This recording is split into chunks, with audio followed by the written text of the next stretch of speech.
Hi, welcome to your weekly report for the week of the 17th of May through approximately the 23rd.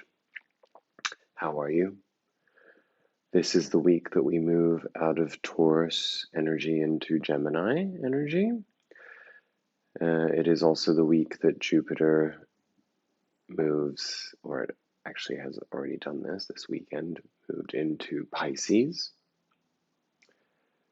out of Aquarius. And that is an exalted place for Jupiter, certainly for us in terms of our spiritual growth. This placement is quite extraordinary and something to embrace and harness as much as possible. Black Moon Lilith has been really giving us a hard time, as has that Mars in Cancer energy. A lot of inner, I don't want to say turmoil or chaos. I feel like it's more like an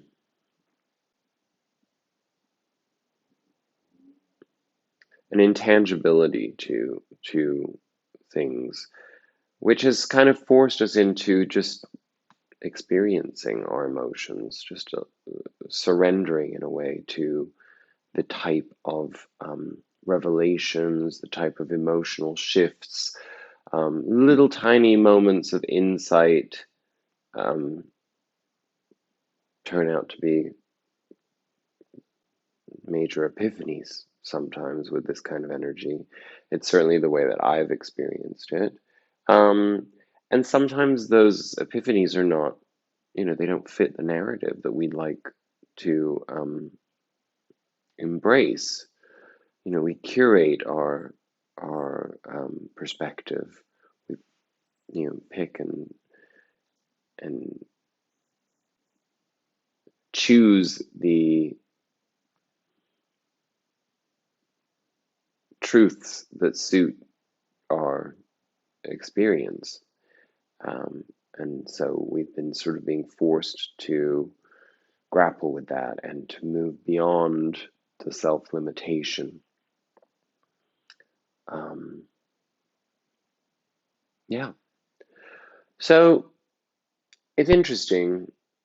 I've pulled the cards and we'll take a few clarifiers. I'm going to get right into reading our Spirit Animal Oracle card of the week.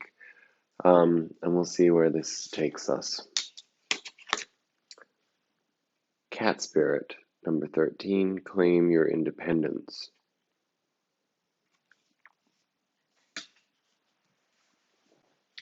When Cat Spirit meows, she is calling you to claim your independence and allow for some space between you and others in your life. The only way you can grow in all your relationships now is to have a healthy sense of self-respect and self-worth.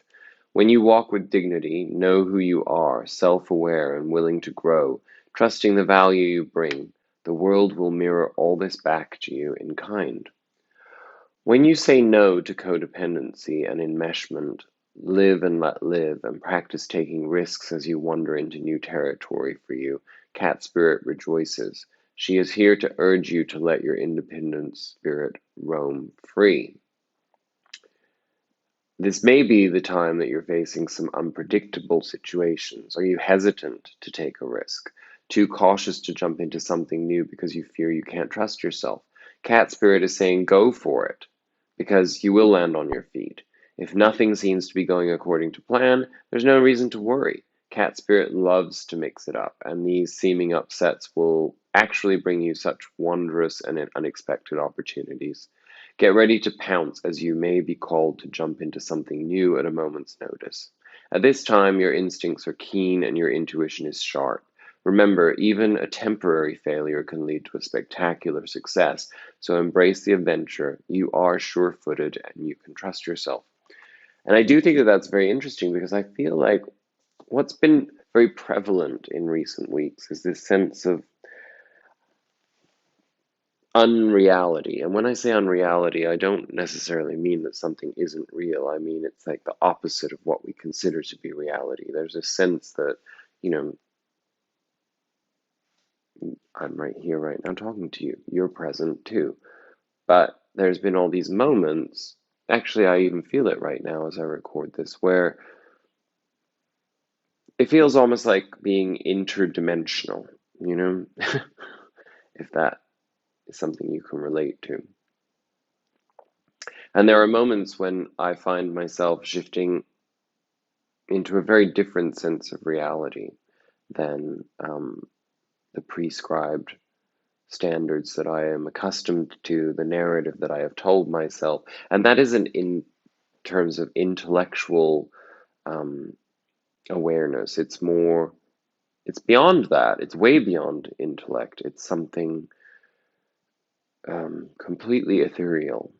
So, and indescribable because it's not a state that I am accustomed to at all. So, I hope that that's relatable to you if you have been going through that and feeling like you're slightly losing your marbles, then welcome to the club. Again, to be reassuring about that, it's not like a sense of losing control. It's not a sense of, I mean, it's actually very peaceful, but it's just a knowingness that, particularly in terms of the things that we have grown accustomed to, keep using that word, um,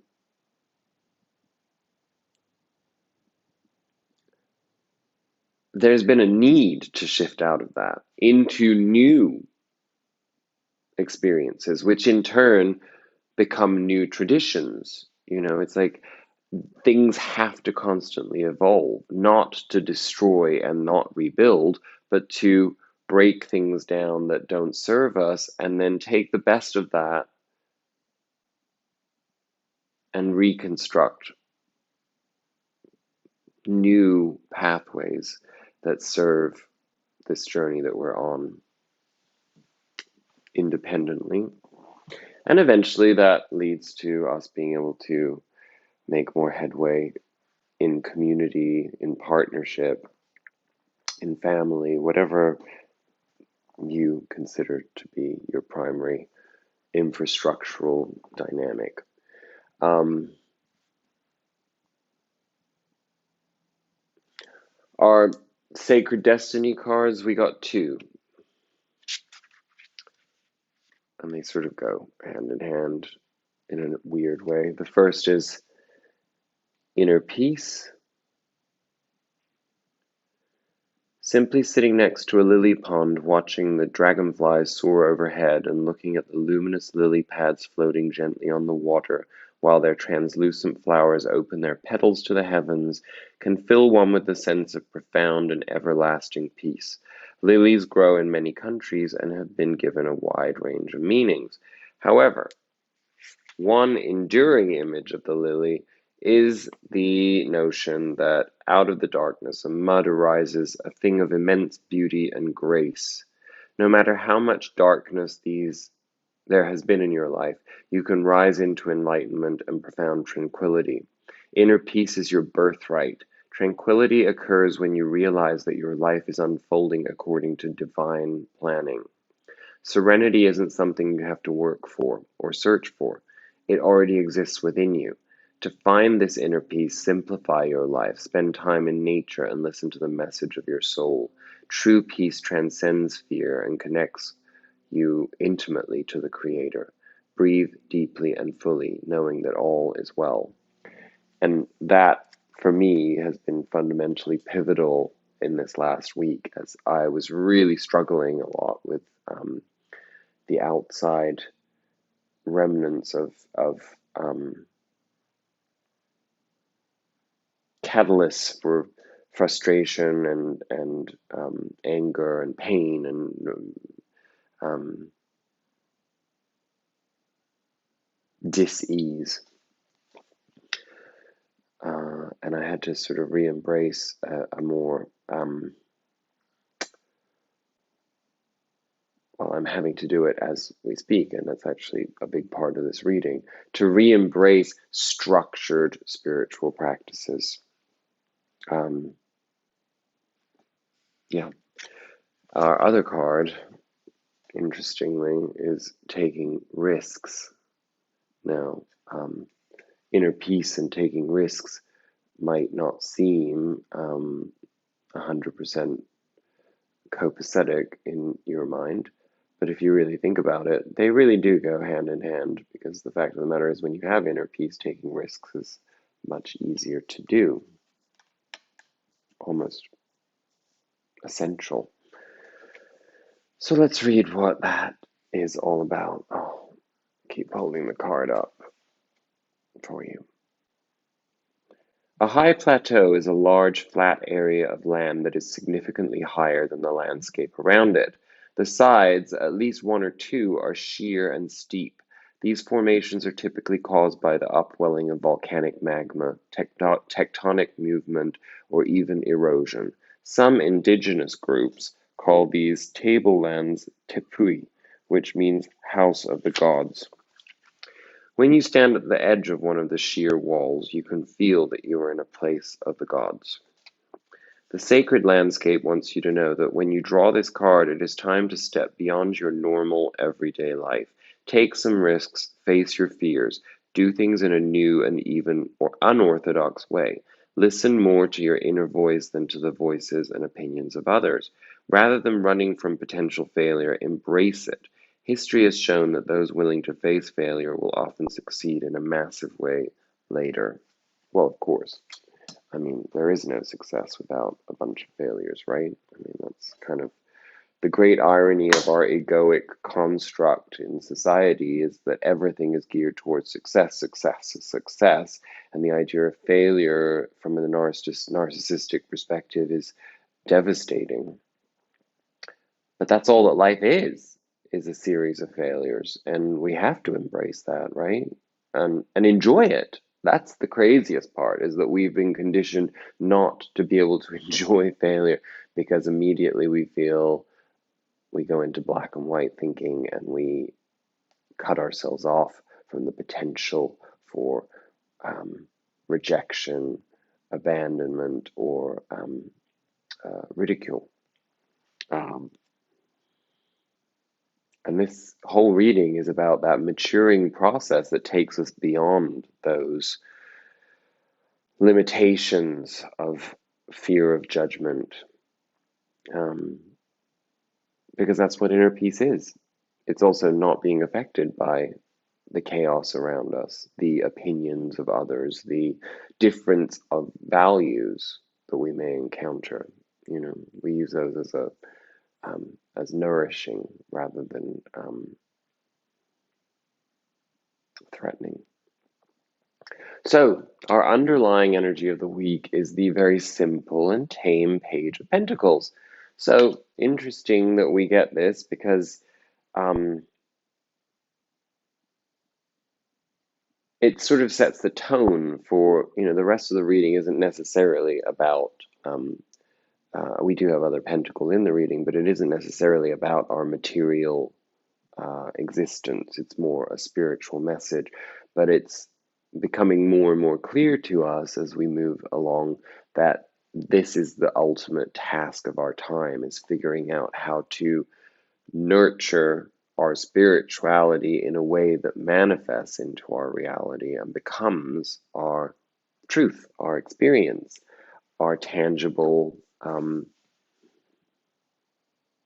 manifested reality.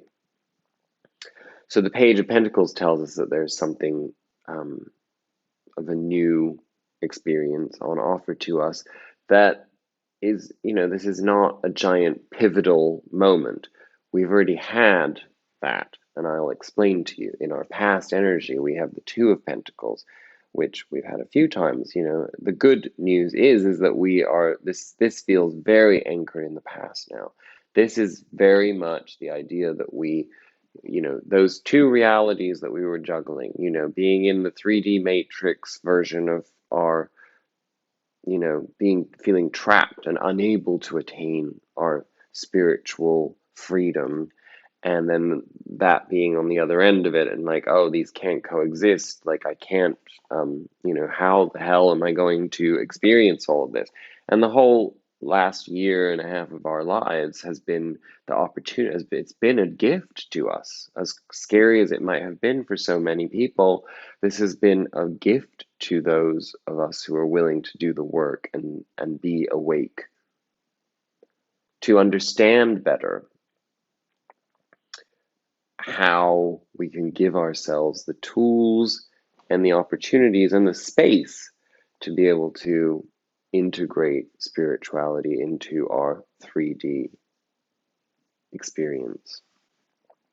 So that juggling is no more than an afterthought now. It's something that we can clearly see as having been a part of our struggle, but we're no longer ensconced in it. We have chosen to hold one pentacle. Now, everything is two sides of the same story. You are unlikely to be in this position, but it's entirely possible that, as an individual, you chose the other pentacle, which is to remain in that uh, ego-driven material pursuit reality. And that's totally fine, because you know what? The zodiac is astrological, what am I trying to say? Is cyclical. So therefore, we always get new opportunities. There's always an evolutionary process of opportunity on offer to us. There's never any black and white, this is it, oh, you missed the boat. There's very potent portals that we have access to when we have done a certain number of steps towards completion of this work that we might have more access to as a result of making that choice at this time.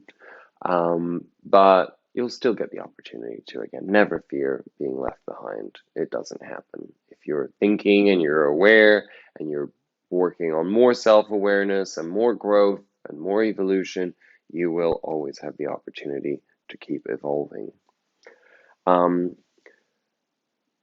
What brought on the end of this Two of Pentacles wasn't fun, and I have a little feeling that a lot of it had to do with this Black Moon Lilith energy of and Chiron with Mars, these facing our fears, facing our inadequacy or our fear of inadequacy, our insecurities surrounding our worth, and whether or not, again, that fear of missing out, that fear of being excluded, that's what keeps the ego attached to that sense of belonging to things that are less than who we would like to evolve into being, right?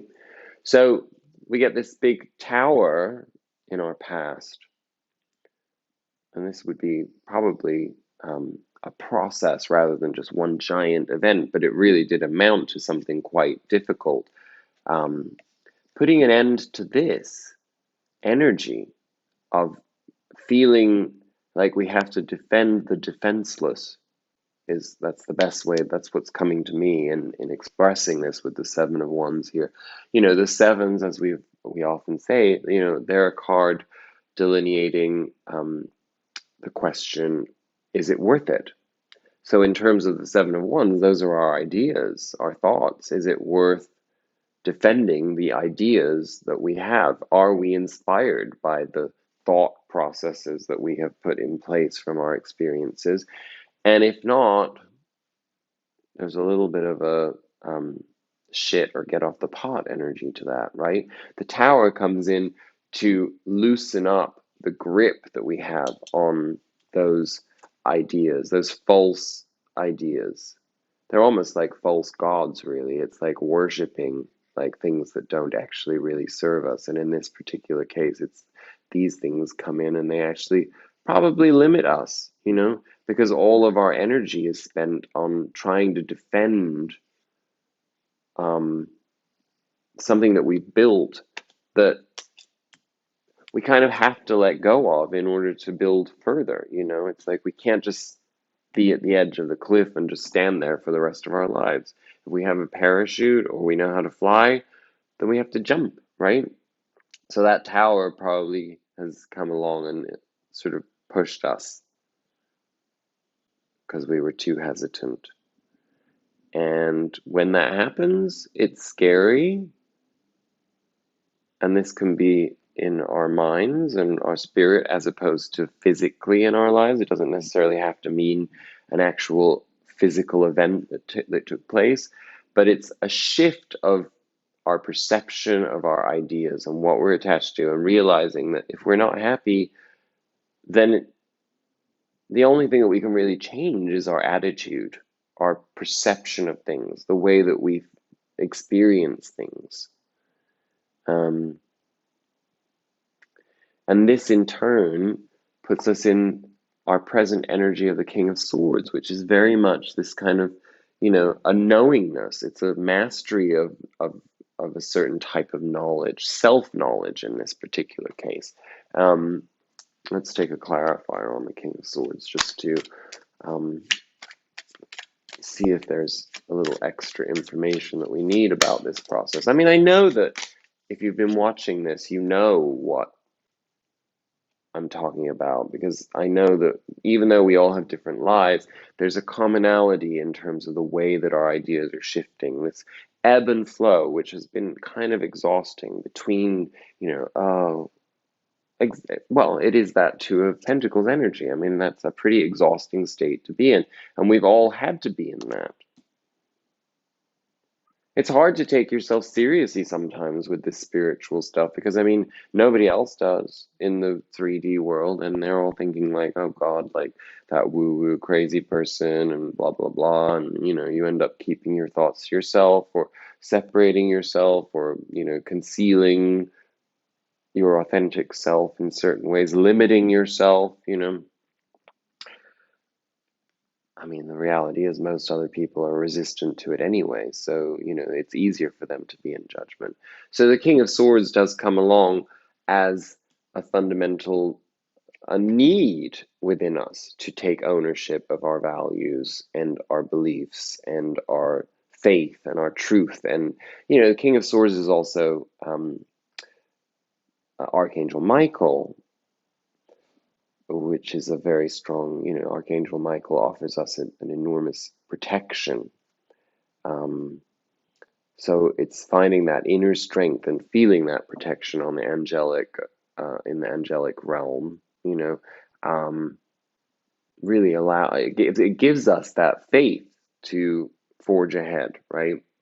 And it was clarified by the King of Cups. So King of Swords clarified by the King of Cups is clearly an indication that, this truth really comes down to coming into ownership of our emotional strength. It's less about openness emotionally and more about emotional authority. And I know that sounds scary because, as we always say, people get confused between authoritarianism and authority. Authority is a beautiful concept. Authority is something that has been earned. Authority is something that comes to us through experience. So knowing the truth of our emotions is what has emboldened us to make clearer choices in our lives and to drop that pesky other pentacle that was getting in the way of us committing fully to our path, our truth,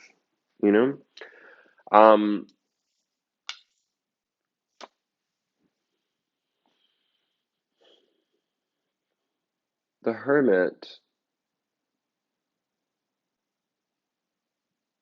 excuse me while I just tap into something right now. This is really about our mindset, the what's needed in our mindset. I mean, it is a reminder that light is within, as above, so below, as within, so without. And it is about balance, because that's the clarifier we get, the Justice card. Again, I think that the message essentially is to understand that the Two of Pentacles put the dilemma outside of us. It made us feel as though the juggling act was something in our reality. What this Hermit energy and this Justice clarifier tell us about our state of being is that we are coming into an understanding through the opportunities that we're giving ourselves as a result of the process that we just discussed. To come into the understanding that all of these things are on the inside. You know, when we feel out of balance, we have the strength to shift that. We have the knowledge to shift that back into balance. We are able to receive that, again, through our angelic guides and through the protection of Archangel Michael. And Gabriel is coming through very strong too. You know, these are potent. I'm just being okay. We need to just focus on our inner balance. That's really all it comes down to. It may also be that we've been through a lot recently, energetically speaking, whether that's in the physical realm or within ourselves. But it's time to purge the fear,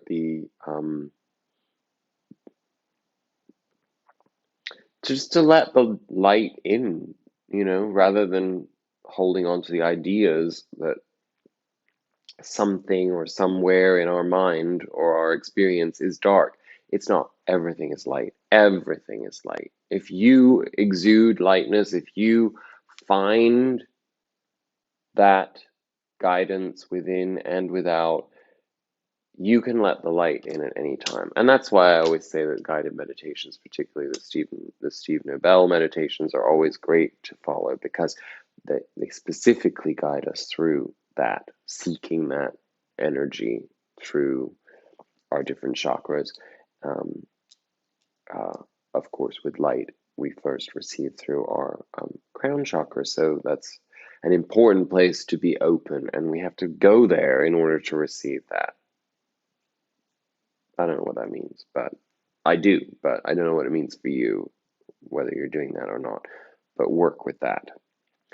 And it is about, in our near future, we have the Hierophant. So it is about, you know, we talked about being accustomed, we talked about faith, we talk about all these things, values, beliefs, you know, ideas that have become outdated, you know.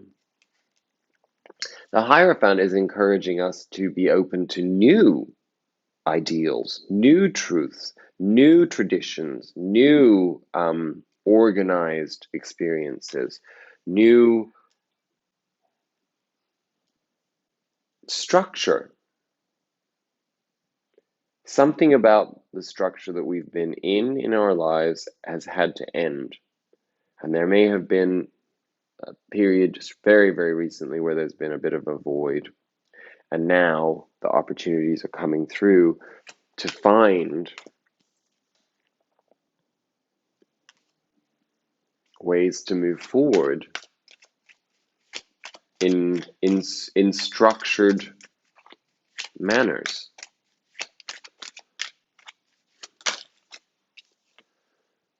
Yes, to build a new sense of security, structure, home, union, community, team spirit. I don't know what is coming through there. I mean, this can be a union, you know, of people. This can be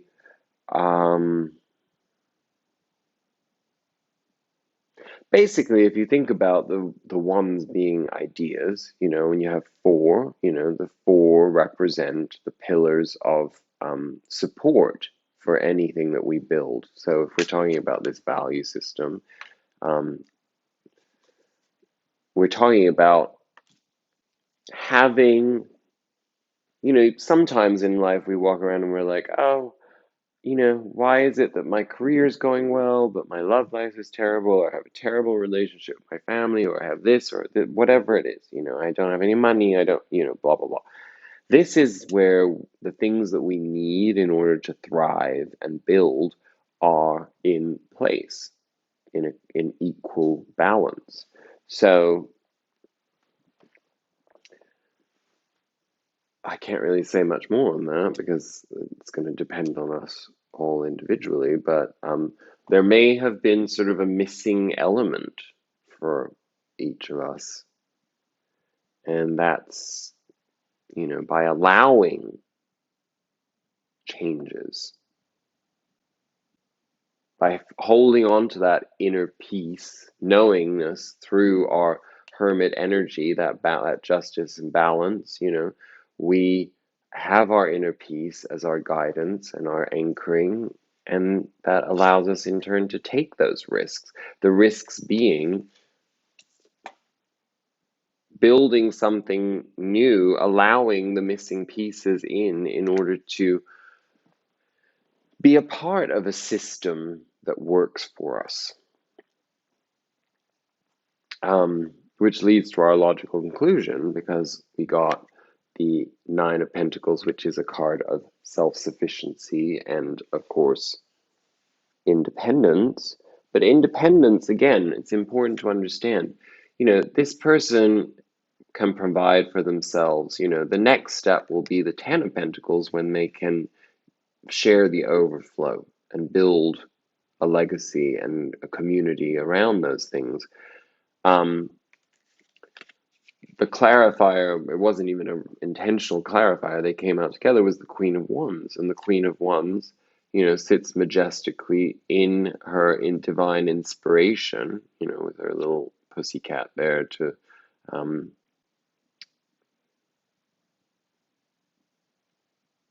this represents a spiritual insight. It's intuitive. The intuition is so strong, masterful, but in an open, receptive way. And the sunflower, of course, I'd say, even though the Queen of Wands is not an air card, it's not Gemini energy at all. This card is giving me, in combination with this, a good sense of Gemini energy. And curiosity is fundamental to this dynamic, because we can have all the knowledge, but if we were looking at the King of Wands, that King of Wands might be less receptive to the whatever is required beyond independence, beyond inner peace. But that's not being told to us, because we have to experience that in order to know that. And I say that the King of Wands is right here, along with the Fool. So that will be the next step for us. We're not there yet. But again, that's on a linear path. In a spiritual sense, we want to experience this. We want to allow ourselves to feel that we are enough, that we have enough, and at the same time that we're open to new inspiration, to new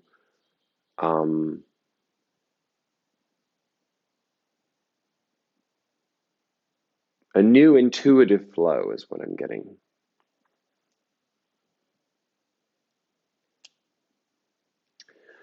And our Osho Zen Tarot card of the week is Maturity, which is the Ace of Pentacles. So again, beautiful that our underlying energy is the Page of Pentacles. We drop one of these in our past in order to receive this. And we move through all these energies, this process that we've just described, to come out. This is essentially, the Ace of Pentacles or coins is the extra coin that comes along to complete that Nine of Pentacles once we're ready to move beyond self-provision.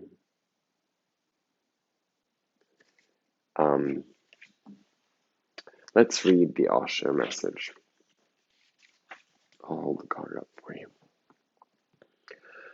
This figure stands alone, silent, and yet alert. The inner being is filled with flowers that carry the quality of springtime and regenerate wherever he goes. This inner flowering and the wholeness that he feels affords the possibility of unlimited movement. He can move in any direction. Within and without, it makes no difference, as his joy and maturity cannot be diminished by externals. He has come to a time of centeredness and expansiveness. The white glow around the figure is his protection and his light. All of life's experiences have brought him to this time of perfection. When you draw this card, know well this moment carries a gift for hard work well done. Your base is solid now, and success and good fortune are yours, for they are the outcome of what has already been experienced within. This is very Jupiter in Pisces, by the way, which is all about forgiveness, openness, moving beyond pain, moving beyond the limits of the psyche, moving beyond trauma, moving into a flow of receptivity and spiritual joy, really. I mean, it's hard to describe because most people don't really understand Piscean energy, because we always look at the less exalted sides of Pisces, the confusing emotional murkiness and codependency can be very much associated with Pisces, and certainly an idea of being lost in emotions. But the exalted Piscean energy is an emotional clarity like no other. It is the last sign of the zodiac. It is where the spiritual becomes completely integrated. So think about that. Jupiter, planet of expansion and growth and good luck and good fortune, in Piscean essence, is pretty amazing for people like us and what we're trying to accomplish. The distinction between the grasses and the blossoms is the same as between you not knowing that you are a Buddha and the moment that you know that you are a Buddha. In fact, there is no way to be otherwise. Buddha is completely blossomed, fully opened. His lotuses, his petals have come to a completion. Certainly to be full of spring yourself is far more beautiful than the autumn dews falling on the lotus leaves. That is one of the most beautiful things to watch, when autumn dews fall on the lotus leaves and shine in the morning sun like real pearls. But of course, it's a momentary experience. As the sun rises, the autumn dews start evaporating. This temporary beauty cannot be compared, certainly, with an eternal spring in your being. You look back as far as you can, and it has always been there. You look forward as much as you can, and you will be surprised. It is your very being. Wherever you are, it will be there, and the flowers will continue to shower on you. This is spiritual spring. And I think that essentially explains the entire reading, if you can find your truth in that. So,